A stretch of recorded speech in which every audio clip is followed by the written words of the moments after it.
जय हिंद, जय जोहार। मैं स्वप्निल तिवारी चंद्र एकेडमी के इस डिजिटल प्लेटफॉर्म में आप सभी का फिर से स्वागत करता हूं। दोस्तों, चंद्र एकेडमी ऑफलाइन कक्षाओं के साथ साथ आप यहाँ की ऑनलाइन कक्षाएं भी ज्वाइन कर सकते हैं। जी हाँ, इन ऑनलाइन कक्षाओं को घर बैठे अपने मोबाइल पर आप रिकॉर्डेड या लाइव दोनों मोड में ज्वाइन कर सकते हैं। हमारे ऑनलाइन कोर्सेज के अंतर्गत सीजीपीएससी प्रीलिम्स जिसकी वैलिडिटी 1 साल की है, सीजीपीएससी में जिसकी वैलिडिटी 2 साल की है, और सीजी व्यापम की सभी परीक्षाओं के लिए एक सेपरेट कोर्स है जिसकी वैलिडिटी 1 साल की है। इसके साथ ही इस वैलिडिटी के अंतर्गत जितने भी ऑफलाइन कक्षाओं में नए वीडियो लेक्चर बनेंगे वो भी आपके कोर्स में ऐड कर दिए जाएंगे। इसके अतिरिक्त यदि आप कोई पृथक विषय ज्वाइन करना चाहते हैं जैसे मैथ्स, रीजनिंग, कंप्यूटर, छत्तीसगढ़ या कोई भी विषय, तो इसके कोर्सेज भी उपलब्ध है। इसके अलावा यदि आप लॉन्ग टर्म कोर्स की फीस एक साथ नहीं पे कर सकते हैं तो चंद्रा एकेडमी का 995 रुपए का मंथली सब्सक्रिप्शन भी उपलब्ध है। आप केवल मंथली फीस देकर भी हमारे सारे कोर्सेज का लाभ उठा सकते हैं। तो ऑनलाइन कोर्स ज्वाइन करने के लिए जल्द से जल्द Chandra academy online classes application download कीजिए, जिसका लिंक नीचे डिस्क्रिप्शन में उपलब्ध है, और अधिक जानकारी के लिए दिए गए नंबर में संपर्क। चलिए, आर्थिक सर्वेक्षण की सीरीज को फिर से आगे बढ़ाते हैं। आज हम देखने वाले हैं लोक वित्त के बारे में। इसके पहले आर्थिक सर्वेक्षण के 4 वीडियो पब्लिश किए जा चुके हैं इस सीरीज के अंतर्गत, जो आपकी सीजीपीएससी की तैयारी के लिए काफी महत्वपूर्ण है। यदि आपने उन वीडियोस को नहीं देखा है तो उसका लिंक नीचे डिस्क्रिप्शन में उपलब्ध है, उसे जरूर देखिए। फिर से बता दे रहा हूँ, आर्थिक सर्वेक्षण सीजीपीएससी प्रीलिम्स के लिए वह महत्वपूर्ण सेक्शन है। यदि आपके परीक्षा में आर्थिक सर्वेक्षण से 10 प्रश्न आ रहे हैं तो मेरी गारंटी है 10 में से 9 प्रश्न, कम से कम 9 प्रश्न ना इसी वीडियो सीरीज से आपको मिल जाएंगे। ठीक, तो वो चारों वीडियोस को जरूर देखिए, क्योंकि ये वीडियो सीरीज कंटिन्यूअस है। कोई भी डेटा अगले वीडियो में पिछले वीडियो के डेटा को रिपीट नहीं कर रहा है। ठीक है, तो इसीलिए आप ये मत सोचिए कि पिछला वीडियो नहीं आखिरी देखेंगे तो काम हो जाएगा, ऐसा बिल्कुल नहीं है। तो आज हम लोक वित्त देखने वाले हैं। इसके पहले जीएसडीपी अर्थात राज्य की राजकीय आय, राज्य के सकल घरेलू उत्पाद के अंतर्गत सारे डेटा हम देख चुके हैं, और सबसे ज्यादा क्वेश्चन उसी से आते हैं। अगर आर्थिक सर्वेक्षण से 10 क्वेश्चन परीक्षा में पूछे गए हैं तो 10 में से कम 7 प्रश्न आपके राज्य की आय से ही रहेंगे। इसीलिए उसके मैंने 4 सेपरेट वीडियो बनाए हैं। छोटे छोटे वीडियो हैं, मैक्सिमम एवरेज आधे घंटे के वीडियो हैं, तो आप उसे जरूर देखिए। ठीक, और इसके साथ ही वो जो वीडियोस हैं हमारे channel Chandra academy the guide official channel है चंद्रा एकेडमी का, वहां पर उपलब्ध है। यदि आपने इस चैनल को सब्सक्राइब नहीं किया है तो जरूर सब्सक्राइब करें, और मेरे चैनल स्वप्निल तिवारी चंद्रा एकेडमी को भी यदि आपने अभी तक सब्सक्राइब नहीं किया है तो जरूर सब्सक्राइब करें। सारे वीडियो लेक्चर्स वहां पर उपलब्ध है। तो चलिए बिना किसी देरी के शुरू करते हैं। आज का हमारा टॉपिक है लोक वित्त। इसके अतिरिक्त हमने छत्तीसगढ़ आर्थिक सर्वेक्षण के पूरे जीएसडीपी से संबंधित सारे डेटा देख लिए। ठीक है, तो आज हम देखने वाले हैं लोक वित्त से संबंधित डेटा। ठीक, तो ये हमने योगदान का भी सारा डेटा, सारा क्वेश्चन देख लिया है। आज हम लोक वित्त से संबंधित, ये आ गया हमारा पब्लिक फाइनेंस। ठीक, अब हो सकता है जो अर्थशास्त्र पढ़े नहीं है, भारतीय अर्थव्यवस्था से परिचित नहीं है विषय से, उन्हें लग रहा होगा लोक वित्त पब्लिक फाइनेंस क्या है। ठीक, पब्लिक फाइनेंस भी इंपॉर्टेंट सेक्शन है जो आपके परीक्षा में जिससे प्रश्न पूछे जाते हैं। पब्लिक फाइनेंस कहने का मतलब ये है लोक वित्त अर्थात सरकार का बही खाता, सरकार को जो आय की प्राप्ति हो रही है और सरकार जो खर्चा कर रही है, वही सेक्शन कहला रहा है लोक वित्त। ठीक, तो सरकार की जो आय हो रही है वो विभिन्न कर और गैर कर के माध्यम से होती है। अब इसमें हमको भारत के परिप्रेक्ष्य में लंबा चौड़ा देखना है कि भाई खर्च आय कहाँ से आ रही है और व्यय कहाँ पर हो रहा है। कहीं भी लोक वित्त की हम बात करें 2 सेक्शन में डिवाइड रहता है, विभिन्न प्रकार की आय और विभिन्न प्रकार के व्यय। आय आपके राजस्व आय होते हैं, रेवेन्यू इनकम होती है, और पूंजीगत आय होती है, कैपिटल इनकम। वैसे ही राजस्व व्यय होता है और पूंजीगत व्यय होता है। लेकिन छत्तीसगढ़ के परिप्रेक्ष्य में पूंजीगत आय और व्यय पे डेटा इकोनॉमिक सर्वे पर नहीं है, और उससे क्वेश्चन नहीं बनते, उसे हम नहीं देखेंगे। ठीक, इसके अलावा जो राजस्व आय रहती है वो 2 पार्ट में डिवाइड रहती है। तो मैं आपको एक बार ओवरव्यू जैसा समझा देता हूं। अगर राजस्व आय की मैं बात कर रहा हूं, ठीक है, अगर राजस्व आय की हम बात कर रहे हैं तो एक तो राजस्व का डेटा रहेगा कि छत्तीसगढ़ का जो राजस्व है उसमें पिछले साल से वृद्धि कितनी है, एक तो ये डेटा रहेगा। और इसके अलावा दूसरा ही डेटा है जो हमें पढ़ना है, वो रहेगा छत्तीसगढ़ के राजस्व में उसके कर राजस्व का योगदान कितना है। ठीक है, तो ये मैं भी आपको आगे बताऊंगा। अभी आप ये समझिए जो हमें पढ़ना है छत्तीसगढ़ की अर्थव्यवस्था के अंतर्गत वो है राजस्व। राजस्व के अंतर्गत आपका आएगा एक तो कर राजस्व, ठीक है, कर राजस्व आएगा, और दूसरा इसके अंतर्गत आएगा गैर कर राजस्व, ठीक है। केवल राजस्व और गैर कर राजस्व के संबंधित मैं आपको केवल 13 प्रश्न इस वीडियो के अंतर्गत बताऊंगा, और उस 13 प्रश्न से बाहर आपको कोई क्वेश्चन नहीं पूछेगा, सारे डेटा आपके उसमें कवर्ड है। और ऐसा भी नहीं एक क्वेश्चन में 4-4 5-5 डेटा, एक क्वेश्चन में एक ही डेटा रहेगा, तो एक कूट मैंने इसमें नहीं बनाया क्योंकि बहुत सरल है। और आखिरी में मैं उसका आपको एक समरी भी बताऊंगा, टेबल भी बताऊंगा, जिससे आपको वो आसानी से फिर से क्लियर हो जाएगा, रिवाइज अलग हो जाएगा, ठीक। तो देखिए क्या होता है, राजस्व के अंतर्गत कर राजस्व होता है, और हमेशा छत्तीसगढ़ के साथ ये विशेषता है कि कर राजस्व में छत्तीसगढ़ के स्वयं का कर के योगदान अधिक होता है। यानी छत्तीसगढ़ सरकार जो स्वयं कर वसूल रही है, कर राजस्व में, कर राजस्व यानी विभिन्न प्रकार के कर, राज्य सरकार द्वारा लिए जाने वाले कर और केंद्र सरकार द्वारा लिए जाने वाले कर, तो छत्तीसगढ़ के कर राजस्व में जो स्वयं का कर है जो राज्य सरकार ले रही है, उसका योगदान हमेशा अधिक होता है। तो एक बेसिक क्वेश्चन सीजीपीएससी में आ चुका है कि छत्तीसगढ़ के कर राजस्व में प्रमुख योगदान किसका होता है, तो प्रमुख योगदान किसका होता है, स्वयं के कर का होता है। अभी देख लेंगे हम इसे फिर से। तो एक तो हमें स्वयं के कर का योगदान पढ़ना है, और दूसरा उसके स्वयं के कर में पिछले साल से वृद्धि कितना है, दो क्वेश्चन हो गया। अब वैसे ही केंद्रीय कर का योगदान, चूंकि दूसरा आपका केंद्रीय कर ही रहेगा, और उसका वृद्धि, तो 4 क्वेश्चन आपका ये हो गया। सेम गैर कर में जस्ट अपोजिट हो जाता है, गैर कर में सबसे ज्यादा जो योगदान रहता है वो केंद्रीय सहायता का, ठीक। तो केंद्रीय सहायता का योगदान और केंद्रीय सहायता में गत वर्ष वृद्धि। फिर राज्य के स्वयं के जो गैर कर राजस्व है वो, तो गैर कर प्राप्ति जो राज्य प्राप्त कर रहा है उसका योगदान और उसमें वृद्धि। तो 4 क्वेश्चन ये हो गए, 4 क्वेश्चन ये हो गए, 2 क्वेश्चन ये हो गए, 10 क्वेश्चन हो गए, और 2-3 अतिरिक्त क्वेश्चन है। बस ये 13 डेटा ही, 13 डेटा भी नहीं है, डेटा तो सिर्फ 12 है, ये 12 डेटा ही आपको इस चैप्टर के अंतर्गत पढ़ना है और आपका सारा टॉपिक कवर हो जाएगा। चलिए बिना किसी देरी के शुरू करते हैं। चलिए क्वेश्चन नंबर 1 देखते हैं। क्वेश्चन नंबर 1 हमसे क्या कह रहा है, क्वेश्चन नंबर 1 हमसे कह रहा है छत्तीसगढ़ आर्थिक सर्वेक्षण 22-23 के अनुसार वित्तीय वर्ष 2022-23 में कुल राजस्व प्राप्तियों में, मतलब गैर कर और कर राजस्व दोनों इसमें शामिल है, कुल राजस्व प्राप्तियों में पिछले वर्ष की तुलना में कितने प्रतिशत वृद्धि अनुमानित है। जिन्हें पता है कमेंट में मुझे बताइए। और आपके एग्जाम में लोकविद का सबसे इंपॉर्टेंट क्वेश्चन यही है, तो बिल्कुल डेटा को रट लेना है। गत वर्ष से वृद्धि कितने प्रतिशत अनुमानित है, 6.06%, ठीक। कुल राजस्व प्राप्ति में गत वर्ष से वृद्धि है 6.06%। चलिए आगे चलते हैं, अगला प्रश्न देखते हैं। अगला प्रश्न हमें क्या कह रहा है, अगला प्रश्न हमें यह कह रहा है कि छत्तीसगढ़ आर्थिक सर्वेक्षण 2022-23 के अनुसार वित्तीय वर्ष 2022-23 में कुल कर राजस्व में, कल राजस्व प्राप्तियों में पिछले वर्ष की तुलना में कितने प्रतिशत की वृद्धि अनुमानित है, ठीक। इसके पहले वाला क्वेश्चन था कुल राजस्व प्राप्ति में, उसका आंसर है आपका 6.06। मैंने अगले ऑप्शन में इसीलिए इसको लिख दिया ताकि आप इसे रिवाइज करो, ठीक। और यदि आपसे पूछेगा कुल कर राजस्व प्राप्तियों में वृद्धि कितने प्रतिशत अनुमानित है, तो कर राजस्व के लिए आंसर है आपका कितना, 7.55% की वृद्धि अनुमानित है। ध्यान रहेगा, फिर से ये क्या वर्ड सिमिलर रहते हैं तो सुनने में थोड़ा सा डाउट रहता है, तो डाउट नहीं रखना है।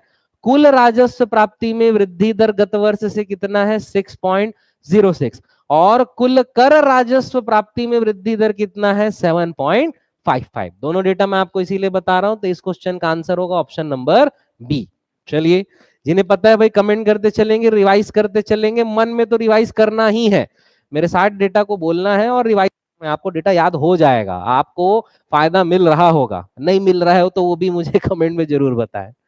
छत्तीसगढ़ आर्थिक सर्वेक्षण 2022-23 के अनुसार वित्तीय वर्ष 22-23 में कुल गैर कर राजस्व प्राप्तियों में पिछले वर्ष की तुलना में कितने प्रतिशत वृद्धि अनुमानित है। तो अभी हमने पहला डेटा पढ़ा है क्या, कुल राजस्व प्राप्ति में 6.06% की वृद्धि है, कुल कर राजस्व प्राप्ति में 7.55% की वृद्धि है, लेकिन गैर कर राजस्व में वृद्धि की बात होगी तो आपका आंसर कितना है, 3.53%। तो कुल गैर कर राजस्व में जो वृद्धि दर है गत वर्ष से वो कितना है, 3.53। तो 3 डेटा बिल्कुल रट लेना है, कर राजस्व में वृद्धि दर 6.06, सॉरी कुल राजस्व में वृद्धि दर 6.06, कर राजस्व में वृद्धि दर 7.55 और गैर कर राजस्व में वृद्धि दर है 3.53। याद रहेगा। चलिए आगे चलते हैं। अब इसके बाद आते हैं क्वेश्चन नंबर 4। क्वेश्चन नंबर 4 हमसे क्या कह रहा है? क्वेश्चन नंबर 4 ये कह रहा है कि छत्तीसगढ़ आर्थिक सर्वेक्षण 2022-23 के अनुसार वित्तीय वर्ष 2022 के लिए राज्य के कर राजस्व में स्वयं के कर राजस्व का प्रमुख योगदान है। ये लाइन ही क्वेश्चन के रूप में एग्जाम में आ चुकी है, तो मैं आपको पहले ही समझा दिया हूं कि राज्य के कर राजस्व में राज्य के स्वयं का कर का योगदान क्या होता है? प्रमुख होता है। अब स्वयं के कर का योगदान प्रमुख है तो वो 50% से ज्यादा ही है, लेकिन हमारे यहाँ सारे ऑप्शन क्या है? 50% से अधिक के हैं, लेकिन सही आंसर है हमारा 51.04%। ठीक, तो राज्य के कर राजस्व में स्वयं के कर की जो हिस्सेदारी है वो कितनी है? 51.04%, 50 से थोड़ा सा ज्यादा है, ऐसा आपको याद रखना है। ठीक, चलिए आगे चलते हैं, अगला क्वेश्चन देखते हैं। अगला क्वेश्चन हमसे क्या कह रहा है? अगला question, question number 5। Question number 5 हमसे ये कह रहा है, छत्तीसगढ़ आर्थिक सर्वेक्षण 2022-23 के अनुसार वित्तीय वर्ष 2022-23 के लिए राज्य के कर राजस्व में स्वयं के कर राजस्व से गत वर्ष से कितने प्रतिशत वृद्धि अनुमानित है? तो जो स्वयं के कर राजस्व का हिस्सा था कितना? 51.04%। अभी पिछले क्वेश्चन में हमने देखा है, तो 51.0% में ही पिछले वर्ष से कितने प्रतिशत वृद्धि आपसे पूछ रहा है, यानी जो स्वयं का कर राजस्व है राज्य का उसमें कितने प्रतिशत वृद्धि है? तो कितने प्रतिशत है? याद रखेंगे 5.45% की वृद्धि अनुमानित है, ध्यान रहेगा। ठीक, चलिए आगे चलते हैं अगले क्वेश्चन में। फिर अगला क्वेश्चन जो है हमसे कह रहा है क्वेश्चन नंबर 6। क्वेश्चन नंबर 6 क्या कह रहा है? क्वेश्चन नंबर 6 हमसे ये कह रहा है कि छत्तीसगढ़ आर्थिक सर्वेक्षण 2022-23 के अनुसार वित्तीय वर्ष 22-23 के लिए राज्य के कुल राजस्व प्राप्ति में स्वयं के कर का हिस्सा कितना है? तो स्वयं के कर मतलब जो कुल राजस्व मिल रहा है छत्तीसगढ़ को, कर राजस्व और गैर कर मिलाकर, उसमें भी स्वयं के कर का हिस्सा मैक्सिमम है जो है 63.79%। ध्यान रहेगा, स्वयं के कर का हिस्सा अधिकतम है 63.79%। ठीक है, याद रखेंगे इस डेटा को, मोस्ट इंपॉर्टेंट डेटा है। चलिए अगला क्वेश्चन देखते हैं। अगला क्वेश्चन हमसे क्या कह रहा है? Question number 7। क्वेश्चन नंबर 7 हमसे ये कह रहा है कि छत्तीसगढ़ आर्थिक सर्वेक्षण 2022-23 के अनुसार राज्य के कर राजस्व में वर्ष 2022-23 के लिए केंद्रीय करों का हिस्सा कितने प्रतिशत अनुमानित है? तो यदि आपको राज्य के स्वयं के करों का हिस्सा अगर याद है तो स्वयं के करों का हिस्सा कितना था? 51.04%। अब 100 में उसे अगर घटा दोगे तो यही मिल जाएगा, कितना? 48.96%। 100 से घटाएंगे तो यही आएगा, तो इसीलिए केंद्रीय करों का हिस्सा कितना हो जाएगा? 48.96%। तो याद नहीं आपको? वो एक डेटा याद है तो ये दूसरा डेटा याद रखने की जरूरत नहीं है। अब वैसे भी राज्य का प्रमुख योगदान है, पूछने की संभावना राज्य के लिए ज्यादा है, केंद्रीय कर राजस्व का उतना संभावना नहीं है। लेकिन अगर आपको राज्य का याद है तो 100 से उसको घटाना ही है, केंद्र का भी आपको याद हो जाएगा कितना? 48.96%। ठीक, चलिए अब अगला क्वेश्चन, इसमें वृद्धि का बनेगा। अगला क्वेश्चन हमसे क्या कह रहा है? क्वेश्चन नंबर 8 कि छत्तीसगढ़ आर्थिक सर्वेक्षण 2022-23 के अनुसार राज्य के कर राजस्व में 2022-23 के लिए केंद्रीय करों के हिस्से में वृद्धि कितने प्रतिशत अनुमानित है? ठीक, तो ये डेटा तो आपको याद होगा, ये कौन सा था? कुल राजस्व प्राप्ति में वृद्धि। ये डेटा आपको फिर से याद होगा, क्या था? गैर कर राजस्व में वृद्धि। तो राज्य के कर राजस्व में केंद्रीय करों की हिस्सेदारी में वृद्धि कितनी है? 9.84%। ठीक है, मैं आखिरी में आपको इसका चार्ट बताऊंगा, अगर हल्का सा भी कंफ्यूजन हो रहा होगा तो वहां से वो क्लियर हो जाएगा, बेफिक्र रहिए। चलिए अगला क्वेश्चन देखते हैं, क्वेश्चन नंबर 9। क्वेश्चन नंबर 9 हमसे क्या कह रहा है? क्वेश्चन नंबर 9 हमसे ये कह रहा है कि छत्तीसगढ़ आर्थिक सर्वेक्षण 2022-23 के अनुसार राज्य के कुल गैर कर राजस्व, अब क्वेश्चन हमारे कौन से हैं? गैर कर राजस्व के हैं। गैर कर राजस्व प्राप्ति में वित्तीय वर्ष 22-23 के लिए प्रमुख योगदान केंद्रीय सहायता का है। मैं आपको बताया हमेशा गैर कर राजस्व में प्रमुख योगदान किसका रहता है? केंद्रीय सहायता का ही रहता है। तो प्रमुख योगदान केंद्रीय सहायता का है, यह कितने प्रतिशत अनुमानित है? तो याद रखना है केंद्रीय सहायता का प्रमुख योगदान है और केंद्रीय सहायता का प्रमुख योगदान 51.94% अनुमानित है। ठीक है, केंद्रीय सहायता का प्रमुख योगदान कितना है? 51.94% अनुमानित है, ध्यान रहेगा। चलिए अगले क्वेश्चन में आते हैं। अगला क्वेश्चन हमसे क्या कह रहा है? Question number 10। क्वेश्चन नंबर 10 हमसे ये कह रहा है, छत्तीसगढ़ आर्थिक सर्वेक्षण 2022-23 के अनुसार राज्य के कुल गैर कर राजस्व प्राप्ति में वित्तीय वर्ष 22-23 के लिए प्रमुख योगदान केंद्रीय सहायता का है। बार बार वो लाइन मैंने इसीलिए लिखी ताकि आप पढ़ें, वो रिवाइज हो और आपको याद हो। और इसमें वृद्धि दर कितने प्रतिशत अनुमानित है? तो जो कर में केंद्रीय सहायता हो रही है उसमें वृद्धि दर कितने प्रतिशत अनुमानित है? तो याद रखना ऑप्शन नंबर बी, 0.60% की वृद्धि दर अनुमानित है, ध्यान रहेगा। ठीक, अभी पूरा आपको रिवाइज करा देंगे, बेफिक्र रहिए। चलिए अगला क्वेश्चन देखते हैं।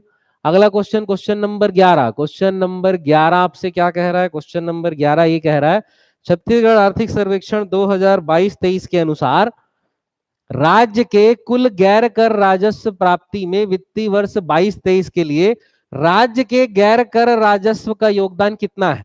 तो देखिए प्रमुख योगदान तो केंद्रीय सहायता का रहता है, जो था क्या 51.94%। यदि आपको याद होगा तो राज्य का गैर कर वो 100 से घटा के निकल जाएगा, तो ये उतना इंपॉर्टेंट नहीं है, लेकिन इसको याद रखने की आवश्यकता भी नहीं है। जो इंपॉर्टेंट है केंद्रीय सहायता, यदि वो याद है तो 100 से घटा देंगे तो कितना आ जाएगा आपका 48.06%। ठीक, चलिए अगला क्वेश्चन देखते हैं। अब अगला क्वेश्चन होगा इसी में वृद्धि दर कितना है? तो क्वेश्चन नंबर 12।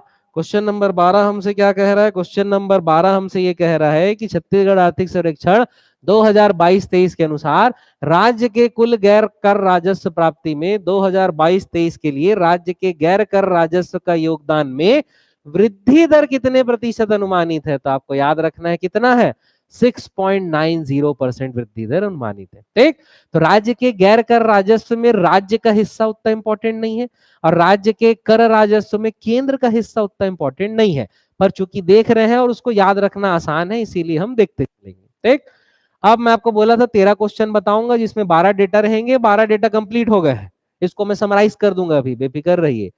अब क्वेश्चन नंबर 13 ये हमारे एग्जाम में आया हुआ क्वेश्चन है, बहुत सरल क्वेश्चन है, इसको भारतीय अर्थव्यवस्था के परिप्रेक्ष्य में नहीं याद। क्या कह रहा है क्वेश्चन 13? छत्तीसगढ़ में राजस्व व्यय के प्रमुख घटक कौन कौन से हैं? यानी जो राजस्व प्राप्तियां हो रही है उससे राजस्व व्यय छत्तीसगढ़ सरकार कहां मुख्य तौर पे कर रही है। ठीक, तो ये क्वेश्चन आया है और जो इकोनॉमिक सर्वे में दिया है आप वही शब्द याद रखना है, वेतन, मजदूरी पर व्यय, पेंशन और ब्याज अदायगी, अर्थात उपयुक्त सभी चारों मैंने यहां पर लिख दिया है। तो इसके अलावा भारतीय अर्थव्यवस्था के परिप्रेक्ष्य में और भी जो व्यय की मदें हैं वो आपको नहीं रटना है, आपको ये 4 रटना है कि छत्तीसगढ़ अर्थव्यवस्था के अंतर्गत राजस्व व्यय की जो प्रमुख मदें हैं वो कौन कौन सी है? वेतन है, मजदूरी पर व्यय है, पेंशन है और ब्याज अदायगी है। आया हुआ क्वेश्चन है, याद रखेंगे इसे। ठीक, चलिए अब आपके लिए मैं इस डेटा को समराइज कर देता हूं। अगर आपको लोक वित्त से क्वेश्चन आया तो इस टेबल के बाहर क्वेश्चन बनेगा ही नहीं, ध्यान रहेगा। तो इस टेबल को आप एक स्क्रीनशॉट ले लीजिए, सबसे पहले स्क्रीन से मैं आप साइड हट जाता हूं, आप स्क्रीनशॉट इसका ले लीजिए। चलिए एक बार फिर से मैं आपको रिवाइज करा देता हूं, बहुत सरल है, आसानी से हम समझ चुके हैं।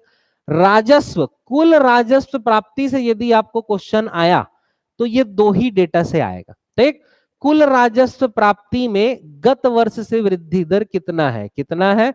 6.06, याद हो गया होगा अभी तक। ठीक, फिर स्वयं के कर राजस्व का योगदान किसमें? कुल राजस्व प्राप्ति में स्वयं के कर राजस्व का योगदान कितना है?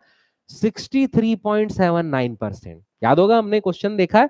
तो अगर कुल राजस्व प्राप्ति से क्वेश्चन आया तो ये 2 ही क्वेश्चन रहेगा, उसका वृद्धि 6.06% और कुल राजस्व में स्वयं के कर की हिस्सेदारी कितनी है? तो कितनी है? 63.79%। इसके अलावा कुल राजस्व शब्द से कोई क्वेश्चन नहीं बनेगा। फिर बनेगा किससे? कर राजस्व से बनेगा और गैर कर राजस्व से बनेगा। तो कर राजस्व में प्रमुख योगदान राज्य के स्वयं का कर का होता है, तो उसमें गत वर्ष से वृद्धि, पहला तो कुल राजस्व में वृद्धि कितना है? 7.75%। कुल राजस्व में स्वयं के कर का योगदान अधिक होता है, जो कितना है 51.04%, और इसके स्वयं के कर में योगदान में जो वृद्धि है वो कितनी है 5.45%। ठीक है, सारे क्वेश्चन हम देख चुके हैं। तो राज्य के कर राजस्व में स्वयं के कर का योगदान प्रमुख है, जो है 51.04%, और उस स्वयं के कर के योगदान में गत वर्ष से जो वृद्धि है वो कितना है 5.45%। तो येलो से मैंने इसको इसीलिए लिखा है, इंपॉर्टेंट है। अब स्वाभाविक सी बात है, स्वयं के कर का हिस्सा 51.04 है, तो बचा केंद्रीय कर का रहेगा, 100 से घटा दोगे तो यही मिलेगा, कितना 48.96। उतना इंपॉर्टेंट नहीं है, लेकिन याद रख सकते हैं। और केंद्रीय करों की हिस्सेदारी की जो वृद्धि है कितनी है 9.84%। वैसे ही कर की यदि हम बात करें तो गैर कर में गत वर्ष से वृद्धि कितनी है 3.53% है, जिसमें केंद्रीय सहायता का हिस्सा प्रमुख होता है, जो 51 कितना है 94% है। ठीक, और यही केंद्रीय सहायता में गत वर्ष से वृद्धि कितनी है 0.60% है। तो एक्चुअल में जो इतना डेटा है ये तो आपके लिए मोस्ट इंपॉर्टेंट ही है, इससे कोई ना कोई क्वेश्चन आपको एग्जाम में गारंटेड दिखने वाला है, रट लीजिए इस डेटा को। ठीक है, फिर अब ये सरल है, यदि केंद्रीय सहायता का 51.94 है तो राज्य का जो स्वयं का गैर कर होगा उसको 100 से घटा दो, 51.94 कितना आ जाएगा 48.06 आ जाएगा। और इसी जो गैर कर है राज्य का, उसमें वृद्धि दर कितना है तो 6.90%। ध्यान रहेगा। तो ये इस प्रकार से हमारा लोक वित्त वाला टॉपिक खत्म होता है। छोटे वीडियो के अंतर्गत हम इसे देखते हैं। अब इसके बाद हमारे आंकड़े यानी ये न्यूमेरिक डेटा से संबंधित अब कोई भी डेटा या क्वेश्चन नहीं है, बहुत ही लिमिटेड रहेगा। ऐसा प्रतिशत वृद्धि और हिस्सेदारी वाले क्वेश्चन अब नहीं है।